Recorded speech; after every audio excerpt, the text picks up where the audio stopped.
ಈ ಸಮಾಜದಲ್ಲಿ ನಡೀತಕ್ಕಂಥ ಮೌಢ್ಯಗಳನ್ನು ಈ ಜಗತ್ತಿಗೆ ತೋರಿಸಿ ಶ್ರೀನಿವಾಸ ಸನ್ನಿಧಿ ಅಂತ ಅವಳ ಮೇಲೆ ಬರತಕ್ಕಂಥ ಮಹಾಕಾಳಿ ಹತ್ರ ಸಾಧ್ಯನೇ ಇಲ್ಲ.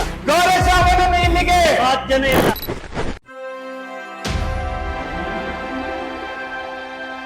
ಅಂತರ್ಮುಖಿ ಸದಾ ಸುಖಿ. ನಮಸ್ಕಾರ ಸ್ನೇಹಿತರೆ. ಈ ಸಮಾಜದಲ್ಲಿ ನಡೀತಕ್ಕಂಥ ಮೌಢ್ಯಗಳನ್ನು ಈ ಜಗತ್ತಿಗೆ ತೋರಿಸಿ ಮೌಢ್ಯ ಮುಕ್ತಗೊಳಿಸಲು ಹುಲಿಕಲ್ ನಟರಾಜ್ ಅವರ ಸೇವೆ ತುಂಬ ಇದೆ. ತುಂಬ ವರ್ಷಗಳಿಂದ ಮಾಡ್ತಾ ಇದ್ದಾರೆ ವೈಜ್ಞಾನಿಕವಾಗಿ. ಅಂಥ ವ್ಯಕ್ತಿಯೂ ಕೂಡ ಈ ದಿನ ಭಾವನೆಗಳಿಗೆ ಬಂದಿಯಾಗಿ ತನ್ನ ಮಗನನ್ನೇ ಪಣಕ್ಕಿಟ್ಟಿದ್ದಾರೆ. ಯಾರತ್ರ? ರಾಜ ಶ್ರೀನಿವಾಸ ಸನ್ನಿಧಿ ಅಂತ ಅವಳ ಮೇಲೆ ಬರತಕ್ಕಂಥ ಮಹಾಕಾಳಿ ಹತ್ರ. ಸಾಧ್ಯನೇ ಇಲ್ಲ. ಗೌರಸಾವನ ಇಲ್ಲಿಗೆ ಸಾಧ್ಯನೇ ಇಲ್ಲ. ಗೌರಸಾವನ ಇದೊಂದು ಸವಾಲ್. ಮಹಾಕಾಳಿ ಎಂದು ಕರೆಸುವ ಅಂದು ನಾನು ಇಲ್ಲಿಗೆ ಬರುವ. ಹುಲಿಕಲ್ ನಟರಾಜು ಮಗನಿಗೆ ಕಣ್ಣು ಬರುತ್ತಾ 41 ದಿನಗಳ ಮಹಾ ಸವಾಲ್. ನೀವೇ ದೇವರು ಬಂದಿದೆ. ಮಹಾಕಾಳಿ ಪ್ರಶ್ನೆ ಹಾಕಿ. ಮಹಾಕಾಳಿ ವಿಜ್ಞಾನ ವಾಸಸ್ ದೈವವಾಣಿ. ತಿಳಿದುಕೋ ಇಲ್ಲಿಯ ತನಕ ಸಮಷ್ಟಿಯನ್ನು ಹುಲಿಕಲ್ ನಟರಾಜ್ಗೆ ರಾಜ ಶ್ರೀನಿವಾಸ ಸನ್ನಿಧಿ ಓಪನ್ ಚಾಲೆಂಜ್. ಇರಿಸಿಕೊಂಡು ಸೆಪ್ಟೆಂಬರ್ 10ಕ್ಕೆ ಪವಾಡ ನಡೆಯುತ್ತಾ ವೈದ್ಯಕೀಯ ಲೋಕಕ್ಕೆ ಸವಾಲಾಕಿದ ಮಹಾಕಾಳಿಯ ಭಕ್ತ. ವೈದ್ಯಕೀಯ ಲೋಕವೇ ಬೆರಗಾಗುವಂತಹ ಒಂದು ಮಹಾ ಸವಾಲ್ ಈಗ ರಾಜ್ಯದಲ್ಲಿ ಸಂಚಲನ ಸೃಷ್ಟಿಸಿದೆ. ನೀಡುತ್ತಲೇ ಇರುವೆ. ಈಗ ನೀವುಗಳು ತಿಳಿದುಕೊಳ್ಳಬೇಕಾಗಿರುವ ವಿಚಾರ ಹೊಂದಿರು. ಆ ವಿಚಾರವನ್ನು ತಿಳಿಸಿಕೊಡುವೆ. ನಂತರ ವಿಶ್ರಮಿಸುವೆ. ಅಂದರೆ ನುಡಿಯನ್ನು ನಿಲ್ಲಿಸುವೆ. ತಿಳಿಯಿತೋ? ಪವಾಡ ರಹಸ್ಯ ಬಯಲುಗಾರ ಡಾಕ್ಟರ್ ಹುಲಿಕಲ್ ನಟರಾಜು ಅವರನ್ನೇ ಎದುರು ಹಾಕಿಕೊಂಡು ನಿಮ್ಮ ಮಗನಿಗೆ 41 ದಿನಗಳಲ್ಲಿ ಕಣ್ಣು ಕಾಣಿಸುವಂತೆ ಮಾಡುತ್ತೇನೆ ಎಂಬ ಭಾರಿ ಚಾಲೆಂಜ್ ಬಂದು ಎದುರಾಗಿದೆ. ಕರೆಸು ಇಲ್ಲಿಗೆ ಅವನನ್ನು. ಕ್ಷಣದಲ್ಲಿ ಕರೆಸು ಅವನನ್ನು. ಸಾಧ್ಯನೇ ಇಲ್ಲ. ಗೌರಸಾವನನ್ನು ಇಲ್ಲಿಗೆ ಸಾಧ್ಯನೇ ಇಲ್ಲ. ಗೌರಸಾವನನ್ನು ಇಲ್ಲಿಗೆ ಏನಾರ ಕಣ್ ಕೊಡಿಸ್ಬಿಟ್ರೆ ಗೌರಸು ಅವನನ್ನು ಇಲ್ಲಿಗೆ ಕಣ್ ಬಂದ್ರೆ ಆ್ಯಕ್ಚುಲಿ ಆ ವ್ಯಕ್ತಿನ ನೋಡಿದ್ರೆ 2 ನಿಮಿಷದಲ್ಲಿ ಗೊತ್ತಾಗ್ಬಿಡುತ್ತೆ ಆ ಯಪ್ಪ ಮೆಂಟಲ್ ಅಂತ. ಕೆಲವು ಸಾಮಾಜಿಕ ಮಾಧ್ಯಮಗಳಲ್ಲಿ ಈ ಮೆಂಟ್ಲ್ಗಳನ್ನ ಕುಡಿಸ್ಕೊಂಡು ವಿಡಿಯೋ ಮಾಡಿ ವ್ಯೂಸ್ಗೋಸ್ಕರ ಒದ್ದಾಡ್ತಿರ್ತಾರೆ. ದುರ್ಬಲ ಮನಸ್ಸುಗಳ ಮೇಲೆ ಆಕ್ರಮಣ ಮಾಡ್ತಾ ಇರ್ತಾರೆ. ಇವರನ್ನು ನನ್ನ ಭಾಷೆಯಲ್ಲಿ ಕರಿತಾ ಇರ್ತೀನಿ ಆಧ್ಯಾತ್ಮಿಕ ಭಯೋತ್ಪಾದಕರು ಅಂತ. ಯಾವ ಮನುಷ್ಯನ ಮೇಲೂ ಯಾವ ದೇವರೂ ಬರುವುದಿಲ್ಲ.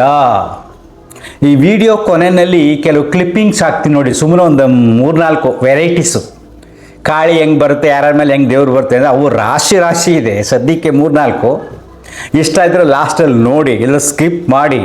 Varieties of God's. ಓಕೆ, ಈಗ ಬರೋಣ. ಹುಲಿಕಲ್ ನಟರಾಜ್ ಅವರಿಗೆ ಹೃದಯಪೂರ್ವಕವಾಗಿ ನಾನು ಅಭಿನಂದಿಸುತ್ತೇನೆ ಮತ್ತು ನಮಸ್ಕಾರ ಮಾಡುತ್ತೇನೆ. ಯಾವುದಕ್ಕಪ್ಪ ಅಂದರೆ ಅವರ ತಾಳ್ಮೆಗೆ. ಇಂಥ ಕೇಸ್ಗಳನ್ನು ಅವ್ರ ಜೀವನದಲ್ಲಿ ಬೇಕಷ್ಟು ನೋಡಿದ್ದಾರೆ. ಆದರೂ ಇವನು ಮುಂದೆ ಕುಳಿತುಕೊಂಡು ಈ ಮೆಂಟಲ್ ಮಾತನ್ನ ಇಷ್ಟೊತ್ತು ಕೇಳಿಸ್ಕೊಂಡಿದ್ದಾರಲ್ಲ. ನನಗೆ ತುಂಬ ಜನ ವಿಡಿಯೋಗಳು ಕಳಿಸ್ತಾ ಇದ್ದಾರೆ. 35 ನಿಮಿಷದ ವಿಡಿಯೋ, 30 ನಿಮಿಷದ ವಿಡಿಯೋ, 15 ನಿಮಿಷದ ವಿಡಿಯೋ, 10 ನಿಮಿಷದ ವಿಡಿಯೋ. ನಾನು ಎಲ್ಲ ನೋಡಿದೆ. ಯಾಕೆಂದರೆ ಹುಲಿಕಲ್ ನಟರಾಜ್ ಅವ್ರಿಗೋಸ್ಕರ ಮಧ್ಯೆ ಯಾವ ರೀತಿ ಕ್ವಶನ್ಸ್ ಹಾಕ್ತಾರೆ, ಏನು ಮಾಡ್ತಾರೆ, ಇವನು ಹೇಗೆ ಉತ್ತರ ಕೊಡ್ತಾನೆ ಅಂದರೆ. ಆದರೆ ಅಲ್ಲಿ ಸ್ವಲ್ಪ ಸೈಲೆಂಟ್ ಆಗ್ಬಿಟ್ರು. ಸಣ್ಣ ಪುಟ್ಟ ಪ್ರಶ್ನೆ ಕೇಳಿದ್ರು. ಅಷ್ಟೊಂದು ತಾಳ್ಮೆಯಿಂದ ಯಾವುದಕ್ಕೋಸ್ಕರ ಕಾಯ್ತಾ ಇದ್ರು ಅನ್ನೋದೇ ನನಗೆ ವಿಸ್ಮಯ. ಜೊತೆಗೆ ಅವನು ಹಾಕಿದಂಥ ಚಾಲೆಂಜ್ ಇದೆಯಲ್ಲ, ಸ್ವಲ್ಪ ನಾನು ಏಕವಚನ ಯಾಕೆ ಉಪಯೋಗಿಸ್ತೀನಿ ಅಂದರೆ ಈ ಥರ ವ್ಯಕ್ತಿಗಳು ಸಮಾಜದಲ್ಲಿ ತುಂಬ ಮೌಢ್ಯವನ್ನು ಬಿತ್ತಿ ತುಂಬ ಅನ್ಯಾಯ ಮಾಡ್ತಾ ಇದ್ದಾರೆ. ಅದಕ್ಕೋಸ್ಕರ ಅಷ್ಟೇ. ಸೊ ಆ ಮಹಾಕಾಳಿ ಬರ್ತಕ್ಕಂಥ ವ್ಯಕ್ತಿ 100% ಮಾನಸಿಕ ರೋಗಿ. ಸೊ ಆ ವ್ಯಕ್ತಿ ಹತ್ರ ಇಷ್ಟೊಂದು ಸಮಾಧಾನ ಕೊಡ್ಕೊಂಡು ಮಗನನ್ನು ಕರೆಸಿ ಚಾಲೆಂಜ್ ಮಾಡಿ ಅಲ್ಲಿ ಕೂರಿಸಿ ಮಾಡಕ್ಕಂತ ಅಷ್ಟೊಂದು ತಾಳ್ಮೆ ಬೇಕಲ್ಲ ಅವ್ರಿಗೆ. ಅಷ್ಟೊಂದು ಕೂರಿಸಿದಾರಲ್ಲ. ಇದಕ್ಕೆಲ್ಲ ಹುಲಿಕಲ್ ನಟರಾಜ್ ಅವರು ಎಷ್ಟೊಂದು ತಾಳ್ಮೆಯನ್ನು ವಹಿಸಿದ್ರು ಅಂತಕ್ಕ ಅದಕ್ಕೊಂದು ತುಂಬ ಗ್ರೇಟ್. ಇನ್ನೊಂದು 2ನೇ ಪಾಯಿಂಟ್ ನೋಡಿ. ಇದು ಹೊಸ ವಿದ್ಯೆ ಅಲ್ಲ. ಈಗ ಮಹಾಕಾಳಿ ಅಂತಕ್ಕಂಥ ಅರ್ಥ ನೀವು ಅರ್ಥ ಮಾಡ್ಕೊಳ್ಳಿ. ನಮ್ಮ ಭಾವನೆಗಳಲ್ಲಿ, ನಮ್ಮ ನಂಬಿಕೆಯಲ್ಲಿ, ಹಿಂದೂ ಧರ್ಮದಲ್ಲಿ ಒಂದು ಅದ್ಭುತವಾದ ಶಕ್ತಿ.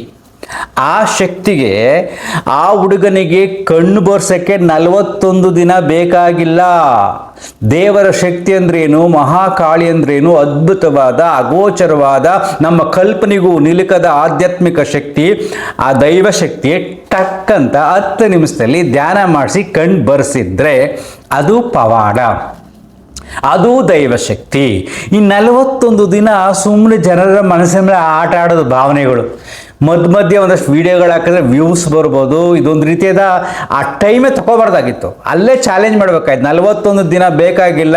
ನೀನು ಅದ್ಭುತವಾದ ಶಕ್ತಿ, ಈ ಪ್ರಪಂಚವನ್ನೇ ಕಾಪಾಡ್ತಿರ್ತಕ್ಕಂಥ ಶಕ್ತಿ. ಆ ಶಕ್ತಿಗೆ ಈ ಹುಲು ಮಾನವ ಯಾವ ಮಹಾ, ಈ ಕ್ಷಣನೇ ಬರ್ಸು. ಓಕೆ, 1 ಗಂಟೆಲಿ ಬರ್ಸು ಅಂತ ಹೇಳ್ಬೇಕಾಯ್ತು. 1 ಗಂಟೆಲಿ ಕಣ್ಣು ಬರ್ಸಿದ್ರೆ ಅದು ಓಕೆ. ಈಗ ಪುನಃ 41 ಡೇಸ್ ಎಕ್ಸ್ಟೆಂಡ್ ಮಾಡ್ತಾರೆ. ಅದು ಸುಮ್ಮನೆ ಜನಗಳಲ್ಲಿ ಒಂದು ರೀತಿಯ ಕನ್ಫ್ಯೂಷನ್ ಕ್ರಿಯೇಟ್ ಮಾಡುತ್ತೆ. 100% ಆಗಲ್ಲ. 41 ದಿನ ಆದಮೇಲೆ ಆ ದೇವರು ಬಂದು ಏನು ಹೇಳುತ್ತೆ ಗೊತ್ತಾ, ಇನ್ನೊಂದಷ್ಟು ನಾಟಕ ಮಾಡಿ ಇವನು ಕಳೆದ ಜನ್ಮದಲ್ಲಿ, ಪೂರ್ವ ಜನ್ಮದಲ್ಲಿ ಮಹಾಪಾಪ ಮಾಡಿದ್ದ, ಇಷ್ಟು ಜನ ವ್ಯಕ್ತಿಗಳಿಗೆ ಕಣ್ಣನ್ನು ಕಿತ್ತುಬಿಟ್ಟಿದ್ದ, ಇವನು ರಾಜನಾಗಿದ್ದ, ಶಿಕ್ಷೆ ಕೊಟ್ಟಿದ್ದ. ಅದಕ್ಕೆ ಆ ಕರ್ಮವನ್ನು ಹೋಗಲಾಡಿಸಲು ಈ ಕಲಿಯುಗದಲ್ಲಿ ಕಾಳಿ ಮಾತೆಗೆ ಆಗಲ್ಲ. ಕಾಳಿ ಮಾತೆನೇ ಹೇಳಿದ್ದಾಳೆ, ಅದು ಕರ್ಮ, ಅವನು ಅನುಭವಿಸಲೇಬೇಕು. ಇವನು ಇಂಥ ರಾಜನಾಗಿದ್ದ, ಇಂಥ ವರ್ಷಗಳಲ್ಲಿ ಇಷ್ಟು ಜನಗೆ ಕಣ್ಣನ್ನು ಕೀಳಿಸಿದ್ದಾನೆ, ಕಳ್ಳರಿಗೆ ಬೇರೆ ಶಿಕ್ಷೆ ಕೊಡ್ಬೋದಾಗಿತ್ತು ಅಂತ ಏನೋ ಅಡುಗಜ್ಜಿ ಕತೆ ಕಟ್ತಾನೆ. ಅದರಿಂದ ಈ ಸಾರಿ ಕಣ್ಣು ಬಂದಿಲ್ಲ ಅಂತಾನೆ. ಇಲ್ಲಾಂದ್ರೆ ಇನ್ನೊಂದು ಏನಾರ ಒಂದು ತರಲೆ ಮಾಡಿ ಇನ್ನೊಂದಷ್ಟು ದಿನ ಪೋಸ್ಟ್ ಮಾಡ್ತಾನೆ. ಇದಂತೂ ಸತ್ಯ. ಮತ್ತು ಇದನ್ನು ನಂಬಿಕೊಂಡು 5-6 ವಿಡಿಯೋ ಮಾಡಿದಾರಲ್ರಿ, ನನಗೆ ಅದೇ ವಿಸ್ಮಯ. ಇವ್ನು ಕಣ್ಣು ಬರ್ಸ್ತಾನೆ ಅಂದ್ಕೊಂಡು ಮೀಡಿಯಾದಲ್ಲಿ ಹಾಕ್ಕೊಂಡು ಸಾವಿರಾರು ಜನ ನೋಡ್ತಾರೆ.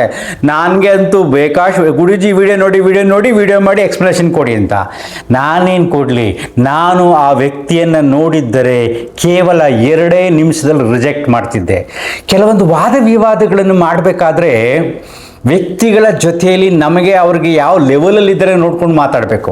ಈಗ ನಾನು ಆಧ್ಯಾತ್ಮಿಕ ಜ್ಞಾನವನ್ನು, ಯೋಗ ವಿದ್ಯೆಯನ್ನು ನಿನಗೆ ಹೇಳ್ಕೊಡ್ತೀನಿ ಅಂತ ಕುಡಿದ್ಬಿಟ್ಟು ಬಿದ್ದಾಳ ಹತ್ರ ಹೋಗ್ಬಿಟ್ಟು ಅವ್ನು ಹೇಳಿದ್ರೆ ಅರ್ಥ ಆಗುತ್ತಾ? ಅಥವಾ ಹುಚ್ಚಿನ ಹತ್ರ ಹೋಗ್ಬಿಟ್ಟು ಎಕ್ಸ್ಪ್ಲೇನ್ ಮಾಡೋದು ನಮ್ಗೆ ಅರ್ಥ ಆಗುತ್ತಾ? ಅವ್ನು ಹುಚ್ಚ ಅಂತ ಗೊತ್ತಾದಾಗ, ಅವನು ಕುಡಿದ್ಬಿಟ್ಟು ಒದ್ದಾಡ್ತಿದೆ ಅಂತ ಗೊತ್ತಾದಾಗ ಅವನ ಹತ್ರ ಯಾವ ರೀತಿಯಾದ ಚಿಂತನೆ, ಜ್ಞಾನವನ್ನು ಅವನಿಗೆ ಹೇಳ್ಕೊಡೋಕ್ಕಾಗತ್ತೆ? ಅದು ಸುಮ್ಮನೆ ನಾವು ಹೋಗ್ತಾ ಇರಬೇಕು ಅಲ್ವಾ? ಸೊ ಈ ದಿಶೆಯಲ್ಲಿ ಯೋಚನೆ ಮಾಡಿದ್ರೂ ಕೂಡ ಈ ತನ್ನ ಮಗನನ್ನು ಕರೆಸಿ ಹುಲಿಕಲ್ ನಟರಾಜ್ ಅವರು ಇದು ಮಾಡಿದ್ದಾರೆ ಅಂದರೆ ಇದು ಅಲ್ಟಿಮೇಟ್, ಇನ್ನು ಲಾಸ್ಟು. ಇನ್ನು ನೆಕ್ಸ್ಟ್ ಅವ್ರು ಯಾರು ಟೆಸ್ಟ್ ಮಾಡೋಕ್ಕೆ ಹೋಗಬಾರ್ದು.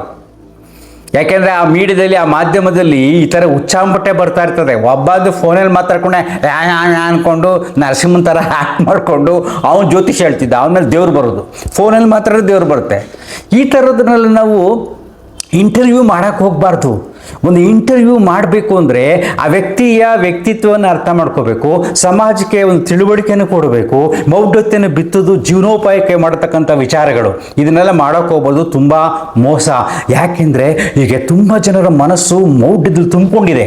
ಈಗ ನಾನು ಕೆಲವಾರು ವೀಡಿಯೋಗಳನ್ನು ಸುಮ್ಮನೆ ಲಾಸ್ಟಲ್ಲಿ ಹಾಕ್ತೀನಿ, ಒಂದು 4 ವೆರೈಟೀಸು, ಸಾವಿರಾರು ಸಿಗ್ತವೆ ಈ ಥರ ವೀಡಿಯೋಗಳು ಇನ್ಸ್ಟಾಗ್ರಾಮಲ್ಲಿ. ಒಂದು 4 ವೀಡಿಯೋಗಳು ಹಾಕ್ತೀನಿ, ನೋಡೋದು ನೋಡಿ, ಇಲ್ಲಾಂದ್ರೆ ಸ್ಕಿಪ್ ಮಾಡಿ ಮುಂದಕ್ಕೆ ಹೋಗಿ ಅಷ್ಟೇ. Very simple. ನಾವು ದ ಲಾಸ್ಟ್ ಸ್ಟೇಟ್ಮೆಂಟ್ ಹೇಳ್ತೀನಿ ನೋಡ್ರಪ್ಪ.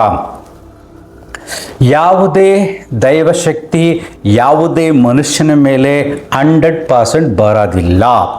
ಬರ್ತದೆ ಅಂದರೆ ಅವರು ಮೋಸಗಾರರು. ಅದನ್ನು ನಂಬತಕ್ಕಂಥವರು ತುಂಬ ಮುಗ್ಧರು, ಅಂಧರು, ಒಂದು ಕುರುಡರು ಅಂತ ಕರಿತೀವಲ್ಲ ಪಾಪ, ಆ ಥರ ಅಂಧ ಭಕ್ತರು. ಅವರಿಗೆ ಯಾವುದೇ ರೀತಿಯಾದ ಭಗವಂತನ ಮೇಲೆ ವಾಸ್ತವದ ಸತ್ಯ ಇಲ್ಲ. ದೇವರು ಅಂದರೆ ಏನು ಅಂತಕ್ಕಂಥದ್ದು ಅರ್ಥವೇ ಗೊತ್ತಿಲ್ಲ. ಇನ್ನು ಮೆಚುರಿಟಿ ಸಾಲ್ತಾ ಇಲ್ಲ. ಯಾಕೆ ನಾನು ಈ ವಿಡಿಯೋ ಮುಖಾಂತರ ಹೇಳ್ತೀನಿ ಅಂದರೆ, ತುಂಬ ವರ್ಷಗಳು ಬೇಕು ಎವಲ್ಯೂಷನ್ ಆಗಬೇಕು ಅಂದರೆ, ಇನ್ನೂ 100 ವರ್ಷಗಳಾಗಬೇಕು. ಈಗ ನೋಡಿ ಎಲ್ಲ ದೇವಸ್ಥಾನಗಳು ರಶ್ ತುಂಬಿದೆ. ಯಾಕೆಂದರೆ ಎಲ್ಲರೂ ಭಾವನೆಗಳಲ್ಲಿ ಬಂದಿಯಾಗಿದ್ದಾರೆ. ಈ ರೀತಿಯಾದ ತುಂಬ್ತಾ ಇರ್ತಾರಲ್ವಾ, ಮನಸ್ಸು ವೀಕ್ ಆಗಿರುತ್ತೆ, ಮುಗ್ಧವಾದ ಮನಸ್ಸಿರುತ್ತೆ. ಆ ವಿಷಯಗಳು ತಲೆಗೆ ಹೋಗಿ ಏನೋ ನನ್ನ ಸಮಸ್ಯೆಗಳು ಪರಿಹಾರ ಆಗುತ್ತೆ ಅಂತಕ್ಕಂಥ ವಿಚಾರದಲ್ಲಿ ತಲ್ಲೀನರಾಗಿ ಎಲ್ಲ ದೇವಸ್ಥಾನಗಳಿಗೆ ಹೋಗಿ ಲೈನಲ್ಲಿ ನಿಂತಿರ್ತಾರೆ. ಯಾರು? ಬುದ್ಧಿವಂತರು, ವಿದ್ಯಾವಂತರು ಅನ್ಕೊಂತೀವಿ. ಯಾವ ವಿದ್ಯೆ ಇದೆ ಅವರಿಗೆ? ಸತ್ಯದ ಅರಿವಿನ ವಿದ್ಯೆ ಇಲ್ಲ. ಅಂದರೆ ಟೆಕ್ಸ್ಟ್ ಬುಕ್ ನಾಲೆಡ್ಜ್ ಅಂತ ಕರಿತೀವಿ. ಈ ದಿಶೆಯಲ್ಲಿ ತುಂಬ ಜನ ಇರ್ತಾರೆ. ಸೊ ಅವರಿಗೆ ಜ್ಞಾನ ಬರಬೇಕು ಅಂದರೆ ಇನ್ನೂ ಟೈಮ್ ಬೇಕು. ಅಂದರೆ 100 ವರ್ಷ 200 ವರ್ಷ ಈಗ ಆಗಬೇಕು. ಆವಾಗ ವಾಸ್ತವದ ಅರಿವಾಗುತ್ತೆ. ದೇವರು ಅಂದರೆ ಏನೊಂದು ಗೊತ್ತಾಗುತ್ತೆ, ಪ್ರಕೃತಿಯ ಶಕ್ತಿ ಅಂದರೆ ಏನೊಂದು ಗೊತ್ತಾಗುತ್ತೆ, ನೇಚರ್ನ ಹೇಗೆ ನಾವು ನೋಡ್ಕೋಬೇಕು, ನೇಚರ್ನ ಎಷ್ಟು ಚೆನ್ನಾಗಿ ನೋಡ್ಕೋತೀವೋ ಅದೇ ನಿಜವಾದ ಪೂಜೆ. ನೇಚರ್ನ ನಾವು ಸೃಷ್ಟಿಯನ್ನು ಹಾಳುಗೆಡವಿ ಸರಿಯಾಗಿ ನೋಡ್ಕೊಳ್ಳದೆ ದೇವಸ್ಥಾನಗಳು ಹೋಗಿ ಪೂಜೆ ಮಾಡೋದ್ರಿಂದ ಏನೇನೂ ಪ್ರಯೋಜನ ಇಲ್ಲ. ಕೆಲವರು ದೇವಸ್ಥಾನಗಳ ಸುತ್ತಮುತ್ತಲೇ ಗಲೀಜಿರುತ್ತೆ. ಮೊನ್ನೆ ನಮ್ಮ ಯೋಗ ಸ್ಟೂಡೆಂಟ್ ಒಬ್ಬರು ನಾರ್ತ್ ಇಂಡಿಯಾಗೆ ಟ್ರಿಪ್ ಹೋಗಿದ್ರು. ಅಲ್ಲಿ ಹೇಳ್ತಾರೆ, ಅಯ್ಯೋ ಗುರುಜಿ ನೋಡೋಕ್ಕಾಗಲ್ಲ, ಎಲ್ಲ ತುಂಬ ಗಲೀಜಿದೆ ಕೆಲವು ದೇವಸ್ಥಾನಗಳ ಹತ್ರ.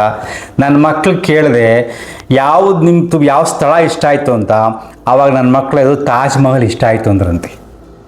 ಅವರು ಹಿಂದೂಗಳು ಬೇಕಾದಷ್ಟು ದೇವಸ್ಥಾನಕ್ಕೆ ಹೋಗಿದ್ದಾರೆ. ಯಾಕೆ ಅಂದರೆ ಅಲ್ಲಿ ಕ್ಲೀನಾಗಿತ್ತು, ಆರಾಮಾಗಿತ್ತು, ತಾಜ್ ಮಹಲ್ ಇಷ್ಟ ಆಯಿತು ಅಂತ ಹೇಳಿದ್ರಂತೆ. ಅದು ಈ ದಿನ ನಡೆದ ಘಟನೆ. ಹೀಗೆ ಪರಿಸರವನ್ನು ಶುದ್ಧವಾಗಿ ಸ್ವಚ್ಛವಾಗಿ ಇಟ್ಕೊಳ್ಳಿ, ಪ್ರಕೃತಿಯನ್ನು ಆರಾಧಿಸಿ. ಇವೆಲ್ಲವೂ ಮೋಸ ಮೋಸ ಮೋಸ.